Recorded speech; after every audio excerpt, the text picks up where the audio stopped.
especially now that NIL is hot and it's trendy.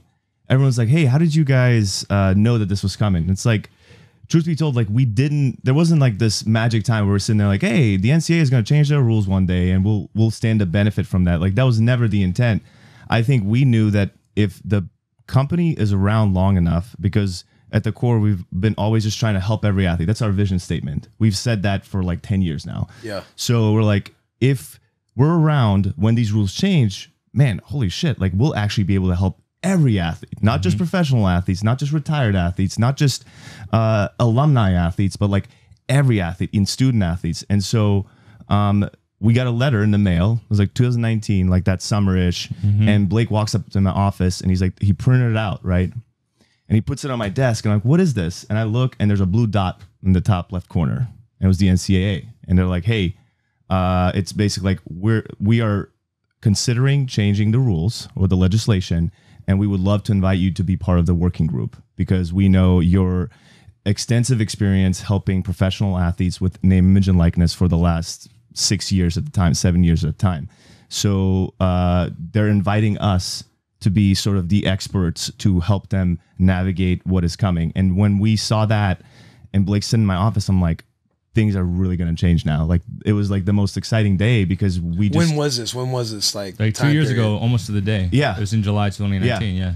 And you were in Lincoln and you just literally put, I'm like, wait, what is happening? You're probably like, yo, do you fucking see it? Yeah. No, he was excited because like he's, I'll give him credit. Blake's a visionary. So literally he had that, and it was later that afternoon, he comes in and he's like, here's the model, dude. Here's how this is going to work. And I'm like, when did you do this? You know? And he like canceled all his meetings and he had already like, you know, he's got a freaking whiteboard and whatnot, but he had already drawn up the ecosystem. Yeah. And like, just like, cause we had all this institutional knowledge of how this should work. Yeah. And Blake's like, dude, if we just do this, we already have compliant technology.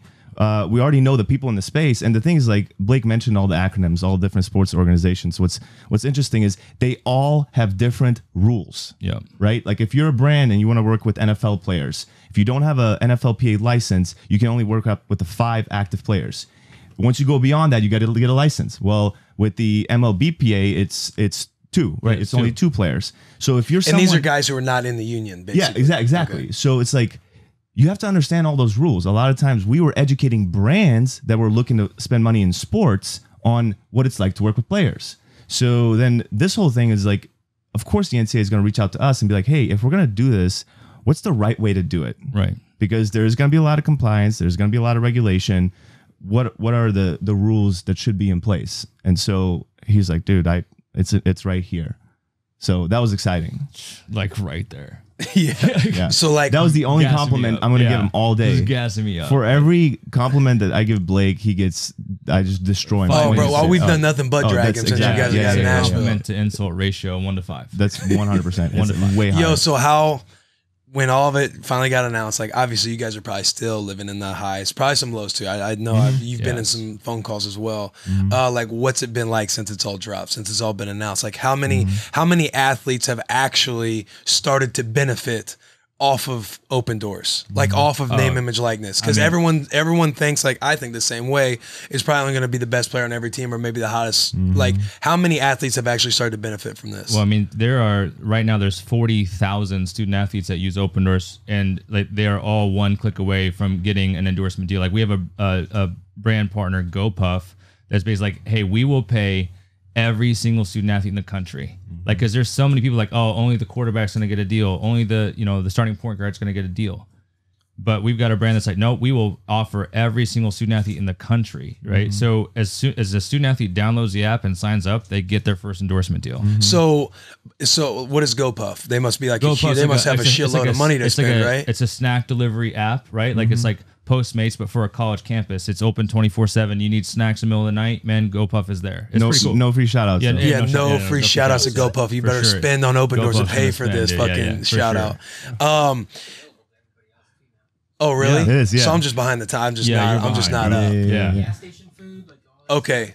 So it's perfect for like college campuses. Dude, like that's their audience. Like because you're playing video games, you're hanging out with the boys, and you're like, I just need like some snacks. And we all have had that moment, and you really go on their app, and it's right there. So it's natural. Like that's one of those things that being in college, you go back to Nebraska, right? Everyone knew that there was a Monster rep or a Red Bull rep or like the dude that was working at the bar, and everyone knew that guy. And so like these businesses have always tried to find the most influential like fraternity, sorority member to like be an ambassador, right? Right. But all these brands, the easiest way to know who the most influential person is on a campus is to pick a student athlete. But they've never ever been able to actually pay a student athlete to be an ambassador before.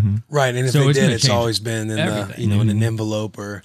Yeah. Right, yeah. So if you're GoPuff, you'll go into Opendorse, and if they want to pay every athlete, are they basically going to pay the face value that's sitting on the athlete, like based on what your guys' metrics are that have curated like a price?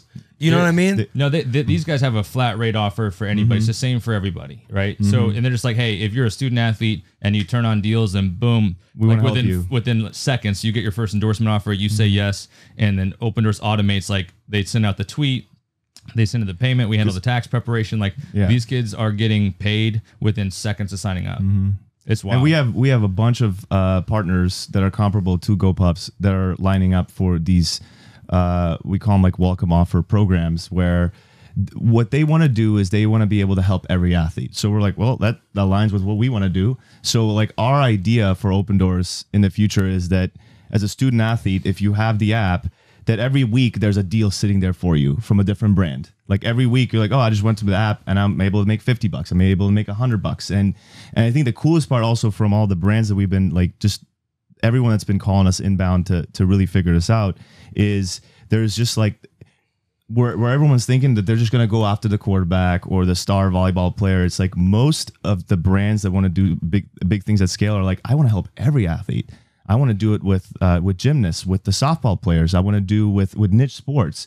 And that's really cool, because think about it, those are like the sort of kind of underdogs. A lot of times the sports they don't get any love. They like everybody's football, basketball gets all the love.